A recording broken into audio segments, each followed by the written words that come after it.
Assalamualaikum warahmatullahi wabarakatuh. Waalaikumsalam warahmatullahi wabarakatuh. Alhamdulillah, puji syukur kita kepada Allah Subhanahu wa taala yang telah memberikan kita nikmat sehat kepada kita sehingga kita dapat berkumpul dalam rangka diseminasi budaya positif pendidikan guru penggerak angkatan 9. Sebelumnya saya ucapkan terima kasih kepada Ibu Kepala Sekolah SD Negeri 3 Bapak Jambi yang telah memberikan ruang kepada saya untuk pada kesempatan hari ini memaparkan tentang budaya positif yang telah saya laksanakan dalam pendidikan guru penggerak. Harapannya pada kesempatan hari ini saya berbagi apa yang telah saya dapatkan dalam pendidikan guru penggerak ini kepada rekan-rekan sejawat yang ada di SD Negeri 3 Kota Baru Jambi ini. Jadi kalau Bapak Ibu di sini belum bisa melaksanakan pendidikan guru penggerak, jadi harapannya Bapak Ibu tahu bahwa kami telah mempelajari ini dan Bapak Ibu mengerti bahwa inilah yang akan kita laksanakan di sekolah kita. Nah, Bapak Ibu, marilah kita buka acara kita hari ini dengan membacakan Bismillahirrahmanirrahim. Baik, terima kasih Bapak Ibu guru hebat yang berada di SD Negeri 3 Kota Baru Jambi. Kita akan langsung saja mengawali acara kita tentang diseminasi budaya positif, kata sambutan yang akan diberikan kepada Kepala Sekolah SD Negeri 3 Kota Baru Jambi, yaitu Ibu Ernius Kasih SPD. Kepada Ibu kami persilakan. Assalamualaikum warahmatullahi wabarakatuh. Waalaikumsalam warahmatullahi wabarakatuh. Bismillahirrahmanirrahim. Alhamdulillahilladzi hadana li hadza wa ma kunna linahtadiya laula an hadanallah. Wassalatu wassalamu ala asyrofil anbiya'i wal mursalin wa ala alihi wa sahbihi ajmain, amma ba'd. Yang Ibu hormati Ibu Wakil Kepala Sekolah, yang Ibu hormati Ibu guru yang hebat. Puji syukur marilah sama-sama kita mandikan kehadiran Allah Subhanahu wa taala yang mana pada hari ini kita dapat hadir di sini guna diseminasi salah satu CGP angkatan 9 yaitu Ibu Lili Suryani SPD. Salawat dan salam kita hadirkan kepada Nabi besar Muhammad sallallahu alaihi wasallam dan lafaz Allahumma sholli ala sayyidina Muhammad wa ala ali sayyidina Muhammad. Saya selaku Kepala Sekolah SD Negeri 3 mengucapkan terima kasih kepada Ibu Lili karena Ibu Lili sudah mengikuti CGP. Itu merupakan yang terbaik untuk sekolah kita, untuk kemajuan sekolah kita, ya nak, ya Bapak Ibu. Kemudian Ibu juga mendukung kegiatan CGP ini karena kegiatan ini sangat bagus untuk pembelajaran murid-murid untuk yang lebih baik lagi, ya, karena semuanya juga berpihak kepada murid. Nah, untuk itu nanti tolong diikuti diseminasi dari Ibu Lili Suryani. Ibu rasa hanya itu yang dapat Ibu sampaikan. Lebih dan kurang Ibu mohon maaf. Wassalamualaikum warahmatullahi wabarakatuh. Waalaikumsalam warahmatullahi wabarakatuh. Baik, terima kasih atas motivasinya Ibu dan terima kasih juga telah memberikan kesempatan pada saya untuk melaksanakan diseminasi budaya positif. Baik, Bapak Ibu, kita lanjutkan langsung saja ke pembahasan kita ya. Oke, Bapak Ibu, budaya positif itu adalah nilai-nilai, Bapak Ibu ya, yang keyakinan-keyakinan dan kebiasaan-kebiasaan di sekolah kita yang berpihak pada murid Bapak Ibu. Jadi budaya kita, kebiasaan kita, silakan kita lanjutkan Bapak Ibu dan kita tingkatkan lagi. Murid kita dapat berkembang menjadi pribadi yang kritis, yang pernah kritis, penuh hormat dan bertanggung jawab Bapak Ibu. Budaya positif kita banyak ya Bapak Ibu ya. Di antaranya adalah kita setiap pagi itu menyambut pesanan kita yaitu dengan bersalaman. Budaya gotong royong juga termasuk nilai-nilai budaya positif Bapak Ibu. Keyakinan sekolah pun juga termasuk budaya positif. Oke, kita lanjut. Bapak Ibu, sebelum kita lanjutkan pembahasan kita apa saja pada hari ini, kita ice breaking dulu Bapak Ibu. Ini Bapak Ibu, hewan apa sih yang nggak boleh dipom bensin? Nah, kira-kira apa ya? Bu Teti? Ayam nggak boleh, kenapa Bu Teti? Ya Boleh. Bu Zuma, kira-kira apa yang nggak boleh di pom bensin? Ya? Oke, next. Ini dia jawabannya. Apa itu Bapak Ibu? Kodok ngorek api ya. Kalau dia ngorek pasti dia nanti pom bensinnya bisa meledak, ya kan? Betul, makanya nggak boleh ngorek dia. Nah, ini namanya ice drinking Bapak Ibu. Nah, Bapak Ibu, 3 kata yang menggambarkan Bapak Ibu sendiri. Silakan pilih. Kreatif. Kreatif, oke, terima kasih Bu Suma, keren, kreatif katanya. Bu Devi? Penyabar, ya benar itu penyabar. Baik, benar, alhamdulillah, baik semua ya. Ada lagi? Ya, boleh dia diagonal, boleh dia vertikal, horizontal. Silakan pilih. Kira-kira kita, terus sama lagi, humoris, ya. Ada lagi? Oke, tepuk tangan buat kita semua. Kita cek jawabannya. Ya, itu kan beda-beda ya. Yang penting kita apa nih yang cocok dengan diri kita. Ya, silakan. Ini dia, humoris, kita penyabar baik, peka ya, peka. Oke. Selanjutnya yang terakhir. Nah, Bapak Ibu, kira-kira kalau hewan ini mau ditambahkan, dipulkan gambarnya apa ya? Ini dia jawabannya. Ini suka-suka ya Bapak Ibu, terserah mau buat gambar yang mana, ekornya mungkin ular atau apa gitu. Ya, ini namanya ice drinking. Oke, tepuk tangan yang mulia buat kita semua. Terima kasih Bapak Ibu, Ibu guru yang hebat. Bapak Ibu bisa menerapkan ini di kelasnya masing-masing. Jadi boleh pakai tumpukan ice drinkingnya, boleh lagu, boleh menggunakan aplikasi Bapak Ibu seperti itu. Oke, kita next. Nah, Bapak Ibu, di sini ada beberapa konsep yang akan disampaikan pada kesempatan hari ini. Yang pertama, nanti kita akan ketahui apa sih perubahan paradigma positif itu. Kemudian disiplin positif. Nanti kita akan lihat nilai-nilai kebaikan. Kemudian kebutuhan dasar manusia itu apa saja sih yang harus kita penuhi. Kemudian motivasi perilaku manusia. Ada lagi nanti posisi kontrol guru seperti apa nanti selanjutnya keyakinan kelas. Dan terakhir segitiga restitusi. Mari kita lihat satu persatu Bapak Ibu. Selanjutnya. Nah, Bapak Ibu, kita lanjutkan dengan pembelajaran yang paradigma baru. Apa sih paradigma baru itu? Nah, paradigma baru itu merupakan pembelajaran yang dirancang berdasarkan prinsip. Prinsipnya pembelajaran berdiferensiasi. Sebelumnya saya mau tanya dulu, Bapak Ibu sudah pernah mendengar pembelajaran berdiferensiasi tidak? Apa sudah melaksanakannya di kelas Bapak Ibu? Sudah? Sudah pernah dengar? Oke, ya.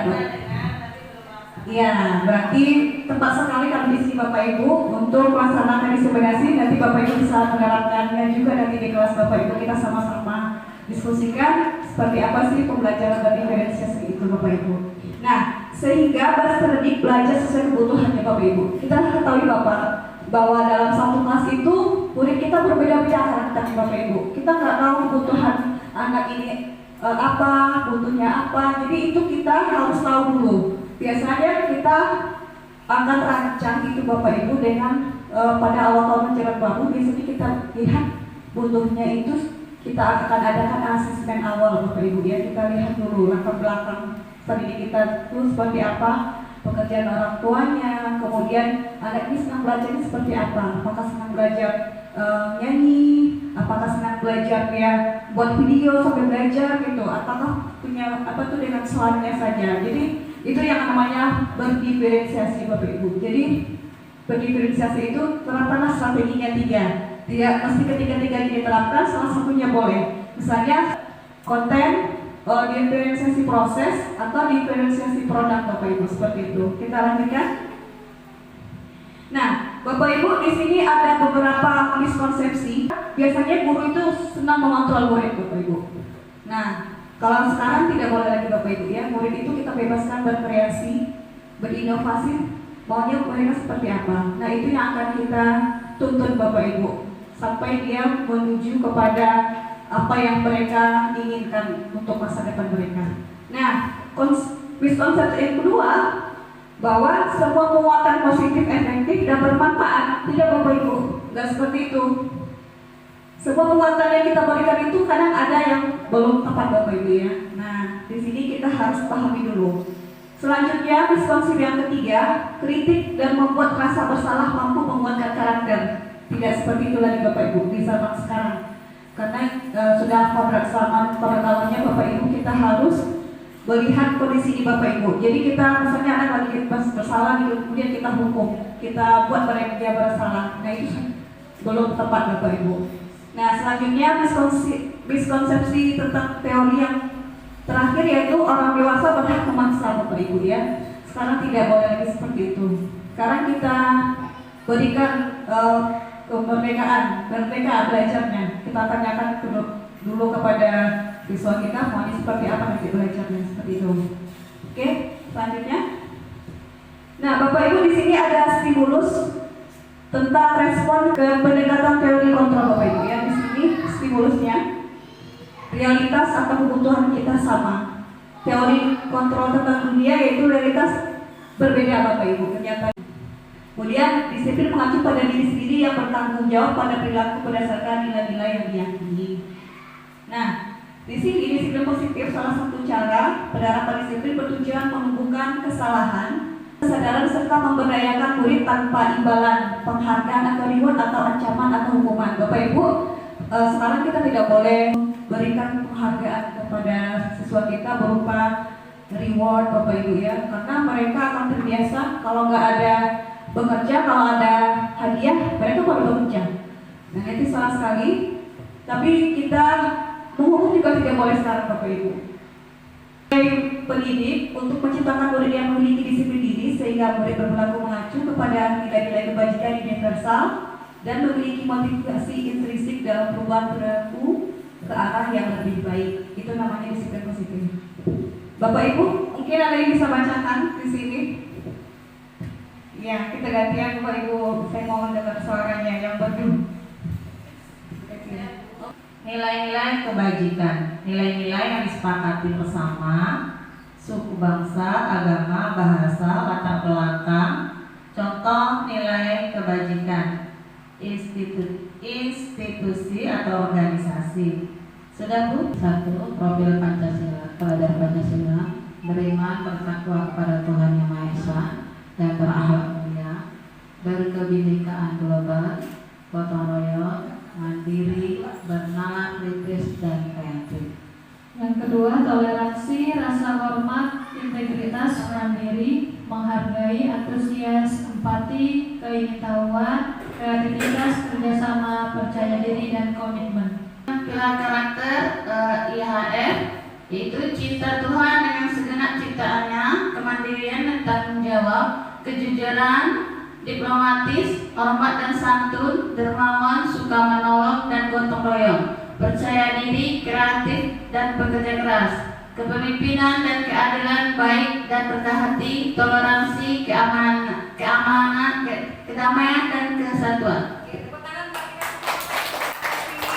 Oke, selanjutnya kita ke kebutuhan dasar manusia Bapak Ibu. Sebagai manusia kita punya kebutuhan dasar Bapak Ibu ya. Nah, kebutuhan dasar itu apa? Segala sesuatu yang dibutuhkan oleh manusia untuk mempertahankan keseimbangan kondisi fisiologis dan psikologis yang bertujuan untuk mempertahankan kehidupan dan kesehatan.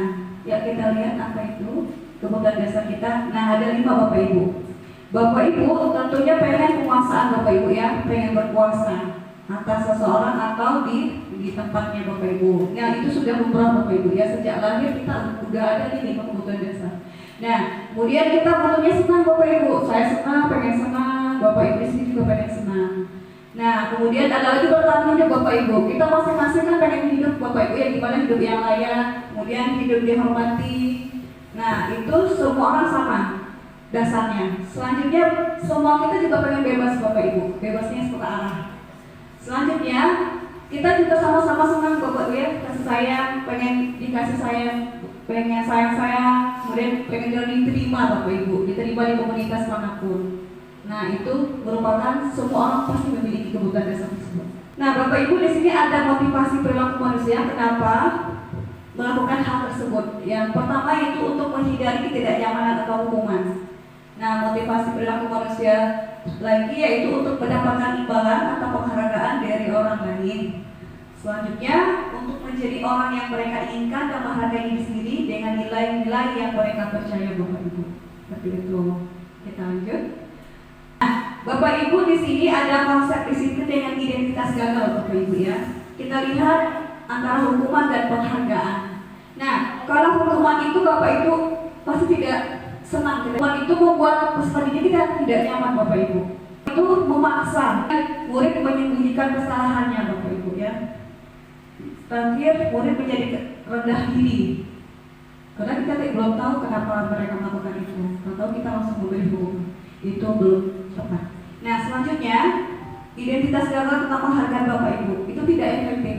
Tadi sudah disebutkan juga kenapa tidak efektif. Takutnya siswa kita melaksanakan itu ada ujung-ujungnya mendapatkan hadiah. Kalau kita nggak ada kasih hadiah, mereka nggak melakukan itu. Nah, itu disitulah letaknya yang gagal itu, Bapak Ibu ya. Selanjutnya, merusak hubungan. Ini arti Bapak Ibu. Ibu ini ngasih hadiah sama si A aja, kok kami nggak dikasih. Jadi timbul iri hati. Makanya itu nggak dibolehkan lagi memberikan reward berupa apa tuh makanan atau duit atau apa itu hadiah dan lain sebagainya. Nah, itu harus dihindari. Kemudian mematikan kreativitas Bapak Ibu penghargaan tersebut. Biarlah mereka belajar mendapatkan apa yang mereka inginkan sesuai dengan usaha mereka, Bapak Ibu. Itu yang betul.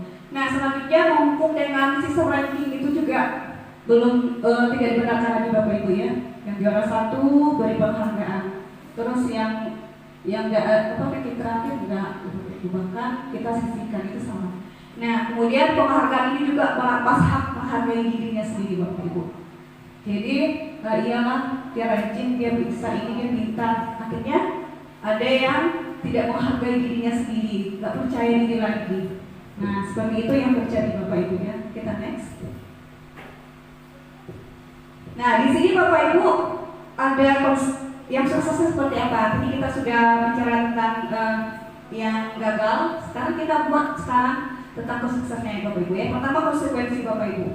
Nah, dengan kita punya konsekuensi ini, maka penguatan jangka pendek, Bapak Ibu. Kemudian perlu monitoring berkelanjutan, seperti itu. Kemudian ada respon atau stimulus. Selanjutnya, murid menghormati peraturan. Kemudian kehilangan waktu untuk merenungi kesalahan. Nah, selanjutnya di sini Bapak Ibu, identitas sukses itu ada namanya restitusi. Nah, dengan kita melaksanakan restitusi ini, Bapak Ibu, murid akan bertanggung jawab untuk perilakunya. Berbeda dengan kita memberikan hukuman tadi. Nah, selanjutnya fokus pada pemecahan masalah jangka panjang, Bapak Ibu. Selanjutnya, murid menghormati dirinya dan orang lain. Kemudian teori kontrol, dirinya memegang kontrol, Bapak Ibu. Dan murid bersemangat memperbaiki kesalahan. Nanti Bapak Ibu saya akan tanyakan apa sih restitusi itu. Nah, biar Bapak Ibu paham. Baik Bapak Ibu, sekarang kita akan lihat bagaimana sih penerapan segitiga restitusi, Bapak Ibu. Silakan, selamat menyaksikan. Proses pertama, ketika tidak terima terjadi di contek ketika orang dan tidak dapat menahan emosi.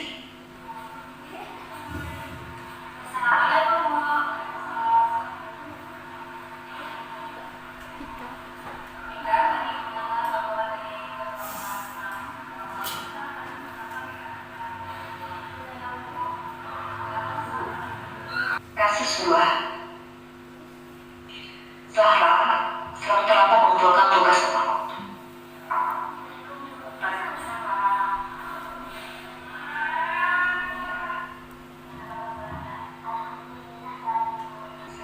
Assalamualaikum warahmatullahi wabarakatuh. Baik Bapak Ibu, itu tadi tayangan video tentang restitusi. Ada 3 restitusi di situ, Bapak Ibu ya. Nah, sekarang kita akan lihat pengertiannya dulu. Nah, restitusi itu adalah proses menciptakan kondisi bagi murid untuk memperbaiki kesalahan mereka, Bapak Ibu. Ya, kemudian sehingga mereka bisa kembali pada kelompok mereka dengan karakter yang lebih kuat lagi, Bapak Ibu. Seperti itu. Nah, ciri-ciri restitusi itu yang pertama bukan untuk menebus kesalahan, tapi untuk belajar dari kesalahan tersebut, Bapak Ibu, untuk mengingatkan mereka. Kemudian memperbaiki hubungan. Selanjutnya tawaran, ya Bapak Ibu ya, bukan paksaan. Jadi kita menawarkan dulu. Kemudian restitusi menuntut untuk melihat ke dalam diri. Selanjutnya, ciri-ciri restitusi berikutnya mencari kebutuhan dasar yang mendasari tindakan mereka itu. Kenapa seperti itu? Tadi ada 5 ya kebutuhan dasarnya. Apakah mereka senang kebebasan? Apakah mereka senang akan diterima di kelompok mereka? Tadi ada 5. Nah, selanjutnya restitusi diri adalah cara yang paling baik Bapak Ibu daripada kita langsung menjudge atau menghukum. Selanjutnya, restitusi fokus pada karakter bukan tindakan. Ya, karakter apa yang akan kita bentuk setelah mereka melaksanakan kesalahan seperti itu. Kemudian restitusi fokus pada solusi, bukan memberikan hukuman. Selanjutnya, restitusi mengembalikan murid yang berbuat salah pada kelompoknya, Bapak Ibu. Kelompoknya itu yang karakter yang baik yang akan didapat ya Bapak Ibu. Selanjutnya, nah di sini ada perbedaan. Contoh kasus siswa sering tidak mengajar PR Bapak Ibu, tidak mengerjakan PR. Apakah ada yang mau membacakan slide ini? Silakan, Berisa.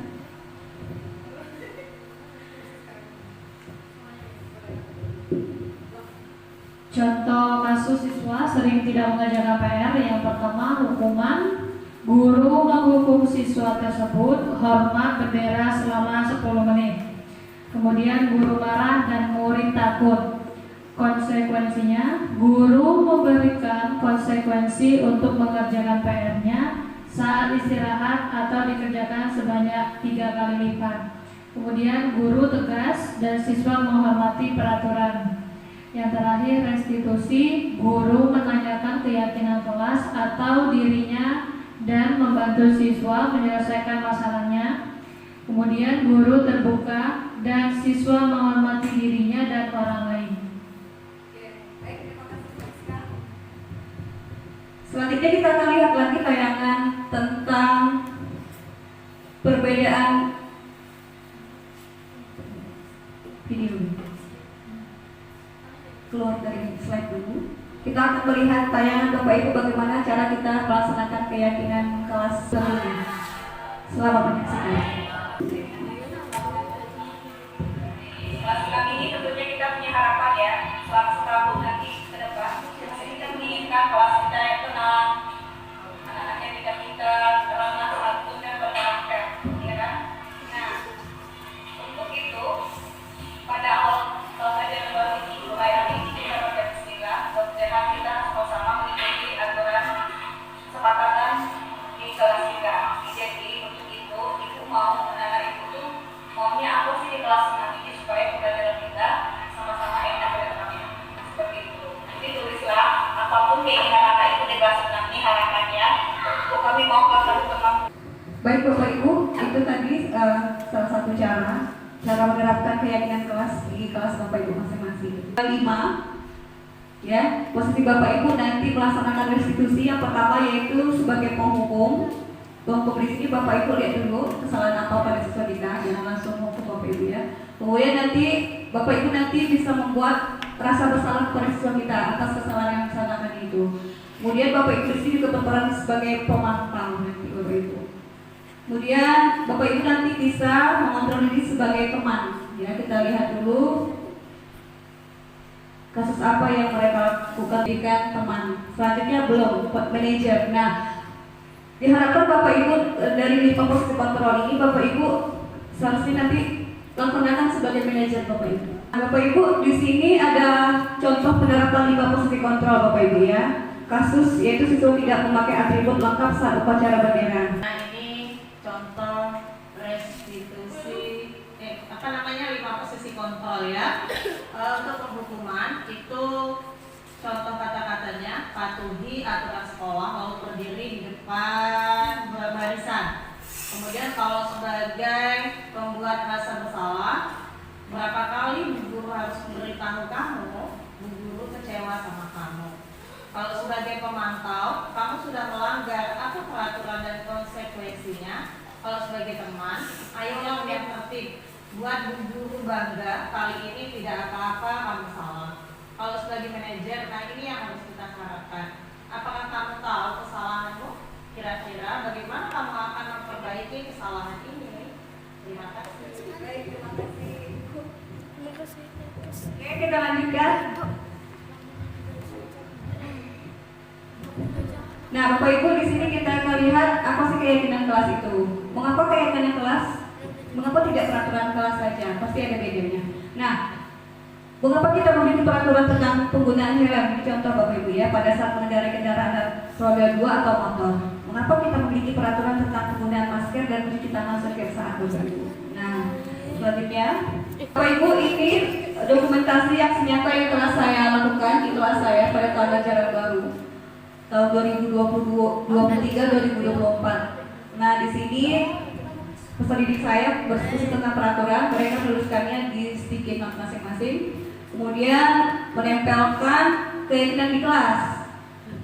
Selanjutnya menyusun peraturan menjadi keyakinan. Nah, setelah dapat semuanya sama-sama mengharapkan keyakinan kelas mereka lalu menandatangani sebagai kontrak bahwa mereka setuju, Bapak Ibu, seperti itu. Selanjutnya, nah, bagaimana sih pembentukan keyakinan kelas? Yang pertama lebih abstrak, Bapak Ibu, daripada peraturan. Kalau peraturan kita sendiri yang buat, gurunya yang buat, kemudian anaknya wajib mengikuti. Kalau mereka melanggar kita hukum. Kalau keyakinan tidak seperti itu. Nah, kemudian biasanya keyakinan kelas itu berupa pernyataan universal. Tadi sudah dijelaskan tidak kebajikan apa saja yang ada di keyakinan kelas atau budaya positif tadi. Selanjutnya sedikit saja biar tidak tinggal, Bapak Ibu. Jadi keyakinan kelas itu nggak usah panjang-panjang. Ya, sedikit kalimatnya tapi kena. Seperti itu poinnya. Selanjutnya, bersedia meninjau kembali keyakinan kelas dari waktu ke waktu. Jadi jangan hanya selalu ngajaran baru dibuat udah nggak diterapkan, nggak dilanjutkan. Karena yang lebih berat itu komitmen. Kalau sudah dibuat tanpa harus dilaksanakan lagi atau ditinjau lagi itu sama saja tidak, ya, sama saja bohong. Kemudian dapat diterapkan di kelas, Bapak Ibu. Di kelas Bapak Ibu manapun, mau kelas 1, 2, 3, 4, 5, 6 itu sangat bisa sekali di Bapak Ibu, apalagi kayak sekolah kita. Selanjutnya dibuat dalam bentuk positif, jangan ada kata-kata negatif, misalnya jangan makan di dalam, nggak boleh Bapak Ibu. Ganti kata-katanya yang lain.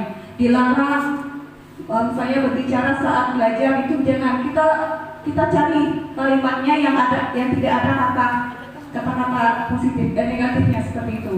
Nah, kemudian semua warga kelas hendaknya ikut berkontribusi dalam pembuatan keyakinan. Jadi jangan gurunya saja, dan semua murid berhak. Berapa murid kita dalam kelas itu? Misalnya kalau 50-nya harus bersuara, mencatat tadi ide-idenya atau keinginan mereka dalam, boleh pakai sticky note, boleh Bapak Ibu, atau boleh juga pakai Google Form, boleh, ya nggak mesti pakai sticky note. Google Form boleh juga, atau pakai kelas fighter bisa juga itu Bapak Ibu. Pokoknya buatlah semenarik mungkin agar peserta kita berminat atau mau membuat keyakinan kelas. Selanjutnya, nah di sini Bapak Ibu, poin penting dalam melaksanakan segitiga restitusi, Bapak Ibu ya, jangan sampai ketinggalan, tiga-tiganya harus dilaksanakan. Apa itu? Yang pertama yaitu Bapak Ibu menstabilkan identitas dulu. Maksudnya adalah kita semua akan melaksanakan hal yang terbaik yang bisa kita lakukan, Bapak Ibu. Tadi juga sudah kita tonton seperti pertama sekali tayangan restitusi tadi. Yang pertama kita tanyakan dulu kabar mereka. Jangan marah-marah dulu Bapak Ibu. Kita berikan senyuman hari gitu kan. Nah, mereka nanti akan mengeluarkan unek-uneknya Bapak Ibu. Biarkan saja mereka mengeluarkan idenya, mungkin bahkan marah mungkin ya. Nah, apa-apa, kita nampung, kita dengarkan. Nah, itu fungsi kita Bapak Ibu. Kita dengarkan ucapan mereka. Jadi kalau udah plong kan baru mereka kita sadarkan Bapak Ibu seperti itu.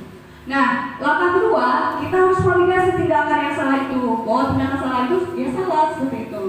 Nah, semua perilaku memiliki alasan. Kita tanyakan Bapak Ibu, kenapa berbuat seperti itu? Nah, nanti mereka akan cerita.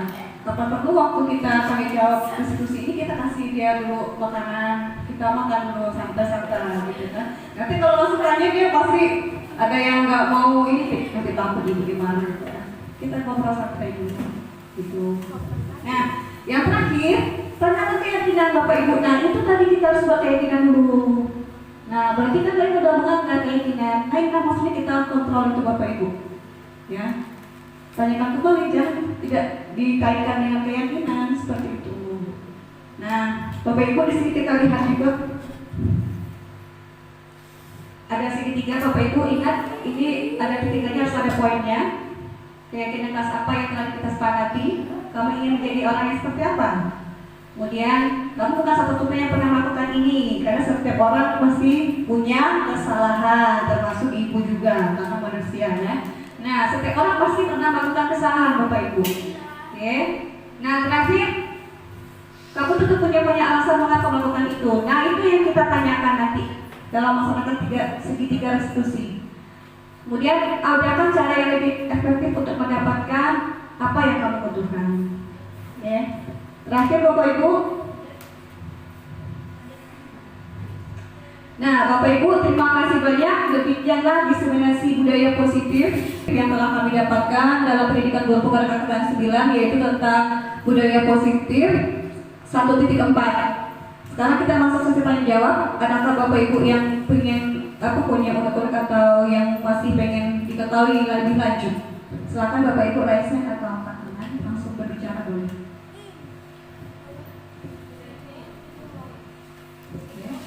Sepertinya sudah paham sekali ya Bapak Ibu. Alhamdulillah, berarti diseminasi pada kesempatan hari ini sangat bermanfaat Bapak Ibu ya. Dan harapannya Bapak Ibu, ayo kita sama-sama menerapkan ya budaya positif. Kemudian ada tadi keyakinan kelas, kemudian ada lagi segitiga restitusi, kemudian budaya positif kita tingkatkan lagi Bapak Ibu. Kita bekerja sama meningkatkan mutu sekolah kita Bapak Ibu. Terima kasih banyak Bapak Ibu. Saya mohon maaf jika ada dari awal penyampaian ada salah kata, salah singkat. Saya mohon maaf Bapak Ibu. Dan saya ucapkan terima kasih banyak. Saya tutup dengan Assalamualaikum warahmatullahi wabarakatuh.